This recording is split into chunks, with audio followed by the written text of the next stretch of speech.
Over 1,500 years ago, St. Augustine said, "When you sing, you pray twice."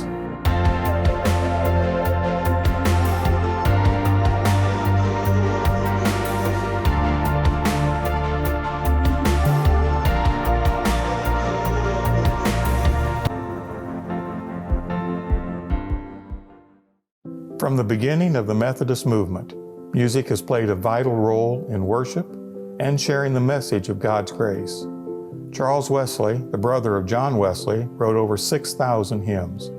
The Methodist circuit riders who spread the faith all over America famously traveled with two books, a Bible and a hymnal. And in 1761, John Wesley wrote Directions for Singing with instructions for congregational singing. Randy Dirksen is coordinator of music ministries at Trinity and shares his view of Trinity's youth and adult vocal and bell choirs, as well as Trinity's musicians. Music has been woven into the fabric of Trinity from the very beginning. In 1923 and 1924, the congregation gathered together and sang hymns.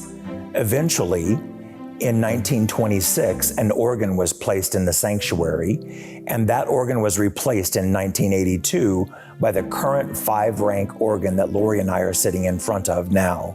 A sanctuary choir was added, as well as bells were added in 1973. And in fact, the very first bell choir that ever rang was a 9th grade bell choir. That was in 1973. An important part of the music ministry at Trinity has long been to inspire and develop our future worship leaders. Each week, you will see the generations of our church working together to lead worship.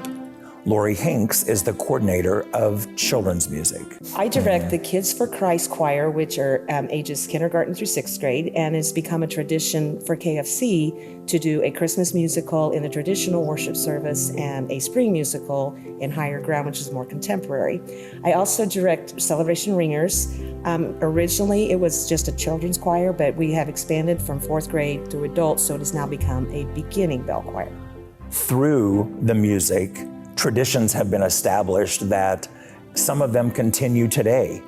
And those traditions are not only about the holidays, but about the way Trinity reaches into the community to provide opportunities for other groups to use our church for their music ministry. The church reaches out into the community and brings in the Reno Choral Society, as well as Stan Kenton Christmas Brass. In fact, Stan Kenton is approaching 50 years of having their concerts here at Trinity.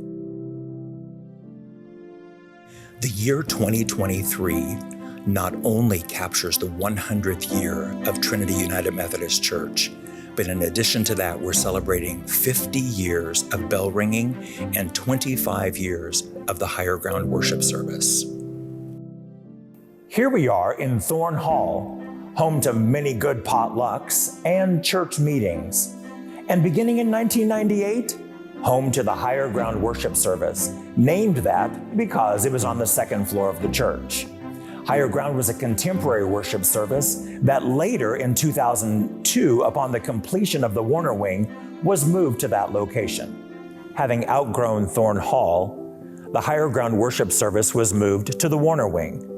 The Warner Wing was completed in September of 2002, and the first worship service was held in October. Moving forward 20 years, new technology was needed to enhance the worship experience. New lighting, new sound, new instruments, a new design to the stage, as well as a video wall were all developed in order to enhance the worship experience in Higher Ground. It is apparent that Trinity has a long and rich history of music. While the style of music may change with each generation, the message of God's grace in Jesus Christ remains the same. In our music, may we be found faithful by those who follow us at Trinity United Methodist Church.